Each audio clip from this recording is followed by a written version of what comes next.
കേരളത്തിലെ കോൺഗ്രസിന്റെ തോൽവിക്ക് പ്രധാന കാരണം പാർട്ടിയിലെ ഗ്രൂപ്പിസവും അനൈക്യവുമാണ് എന്ന് നേരത്തെ ശശി തരൂർ പറഞ്ഞിരുന്നു. ഇക്കാര്യം തന്നെയാണ് ഇന്ന് കോൺഗ്രസ് അധ്യക്ഷ സോണിയാഗാന്ധിയുമായുള്ള കൂടിക്കാഴ്ചയിൽ പ്രധാനമായും ഉന്നയിച്ചത്. ഉമ്മൻചാണ്ടിയുടെ നേതൃത്വത്തിലുള്ള എ ഗ്രൂപ്പും രമേശ് ചെന്നിത്തലയുടെ ഐ ഗ്രൂപ്പും തമ്മിലുള്ള ഭിന്നത പാർട്ടിയിൽ രൂക്ഷമാണ്. ഇരു ഗ്രൂപ്പിലും പെടാത്ത വി.എം. സുധീരൻ KPCC പ്രസിഡന്റായപ്പോൾ മൂന്നാം ഗ്രൂപ്പും രൂപപ്പെട്ടു. ഈ മൂന്ന് നേതാക്കൾക്കും കേരളത്തിലെ തോൽവിയിൽ തുല്യ ഉത്തരവാദിത്തമുണ്ടെന്ന് തരൂർ സോണിയയെ അറിയിച്ചതായാണ് സൂചന. പല മണ്ഡലങ്ങളിലും പരസ്പര കാലുവാരൽ തോൽവിക്ക് കാരണമായി. ഇതിന് ഉത്തരവാദികൾ ആരെന്ന് കണ്ടെത്തി നടപടി വേണം. ഒപ്പം നേതൃതലത്തിലും അഴിച്ചുപണി വേണമെന്ന് തരൂർ ആവശ്യപ്പെട്ടതായാണ് വിവരം.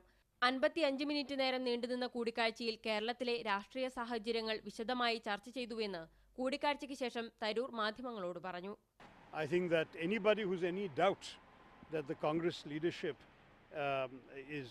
is not prepared to understand the implications of everything that has happened and to be decisively moving forward, those doubts can be dispelled. I'm very struck by the determination of the leadership to confront the challenges facing the party and to overcome them. കേരളത്തിലെ തോൽവി high command ഗൗരവത്തോടെയാണ് കാണുന്നതെന്നും ഗുണപരമായ നടപടികൾ ഉണ്ടാകുമെന്നാണ് പ്രതീക്ഷയെന്നും അദ്ദേഹം പറഞ്ഞു. Media 1 Delhi.